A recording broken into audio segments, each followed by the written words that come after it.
Have you ever forgotten your phone? When did you realize you'd forgotten it? I'm guessing you didn't just smack your forehead and exclaim damn apropos of nothing. The realization probably didn't dawn on you spontaneously.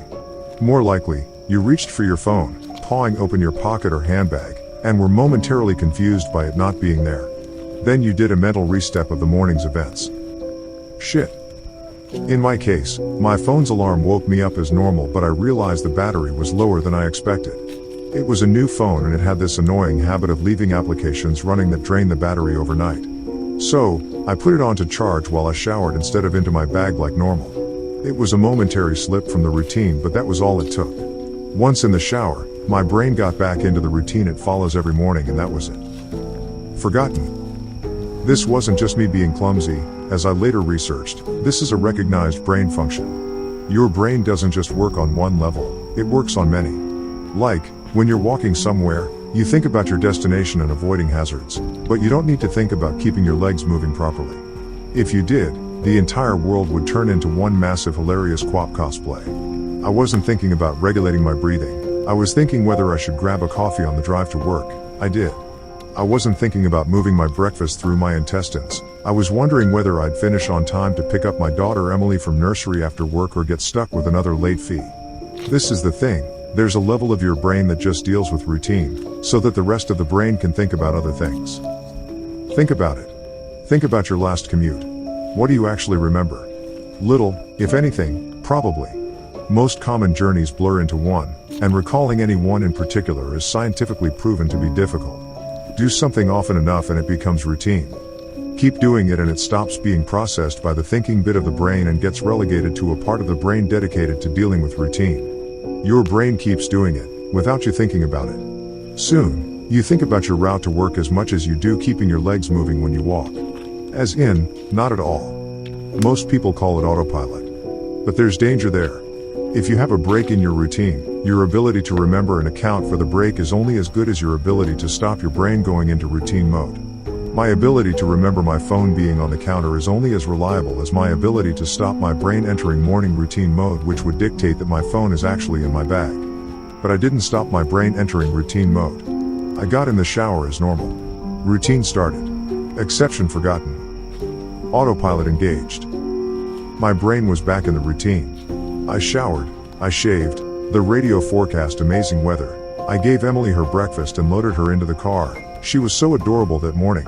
She complained about the bad sun in the morning blinding her, saying it stopped her having a little sleep on the way to nursery, and left. That was the routine. It didn't matter that my phone was on the counter, charging silently. My brain was in the routine, and in the routine my phone was in my bag. This is why I forgot my phone. Not clumsiness. Not negligence. Nothing more, my brain entering routine mode and overriding the exception. Autopilot engaged. I left for work. It's a swelteringly hot day already. The bad sun had been burning since before my traitorously absent phone woke me. The steering wheel was burning hot to the touch when I sat down. I think I heard Emily shift over behind my driver's seat to get out of the glare. But I got to work. Submitted the report. Attended the morning meeting. It's not until I took a quick coffee break and reached for my phone that the illusion shattered. I did a mental restep. I remembered the dying battery. I remembered putting it on to charge. I remembered leaving it there. My phone was on the counter. Autopilot disengaged. Again, therein lies the danger. Until you have that moment, the moment you reach for your phone and shatter the illusion, that part of the brain is still in routine mode. It has no reason to question the facts of the routine. That's why it's a routine. Attrition of repetition. It's not as if anyone could say, why didn't you remember your phone? Didn't it occur to you? How could you forget? You must be negligent. This is to miss the point. My brain was telling me the routine was completed as normal, despite the fact that it wasn't. It wasn't that I forgot my phone. According to my brain, according to the routine, my phone was in my bag. Why would I think to question it? Why would I check? Why would I suddenly remember, out of nowhere, that my phone was on the counter? My brain was wired into the routine, and the routine was that my phone was in my bag. The day continued to bake. The morning haze gave way to the relentless fever heat of the afternoon. Tarmac bubbled. The direct beams of heat threatened to crack the pavement. People swapped coffees for iced smoothies. Jackets discarded, sleeves rolled up, ties loosened, brows mopped. The park slowly filled with sunbathers and BBQs. Window frames threatened to warp. The thermometer continued to swell. Thank fuck the offices were air-conditioned. But, as ever, the furnace of the day gave way to a cooler evening. Another day, another dollar. Still cursing myself for forgetting my phone, I drove home. The day's heat had baked the inside of the car, releasing a horrible smell from somewhere. When I arrived on the driveway, the stones crunching comfortingly under my tires, my wife greeted me at the door. "Where's Emily?" Fuck. As if the phone wasn't bad enough. After everything, I'd left Emily at the fucking nursery after all. I immediately sped back to the nursery. I got to the door and started practicing my excuses, wondering vainly if I could charm my way out of a late fee. I saw a piece of paper stuck to the door. "Due to vandalism overnight, please use side door. Today only." Overnight? What? The door was fine this morning. I froze. My knees shook. Vandals. A change in the routine. My phone was on the counter. I hadn't been here this morning. My phone was on the counter. I'd driven past because I was drinking my coffee.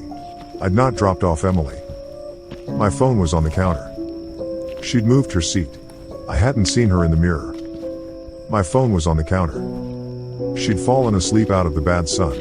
She didn't speak when I drove past her nursery. My phone was on the counter. She'd changed the routine. My phone was on the counter. She'd changed the routine and I'd forgotten to drop her off. My phone was on the counter. 9 hours. That car. That baking sun. No air. No water. No power. No help. That heat. A steering wheel too hot to touch. That smell. I walked to the car door. Numb. Shock. I opened the door. My phone was on the counter and my daughter was dead. Autopilot disengaged.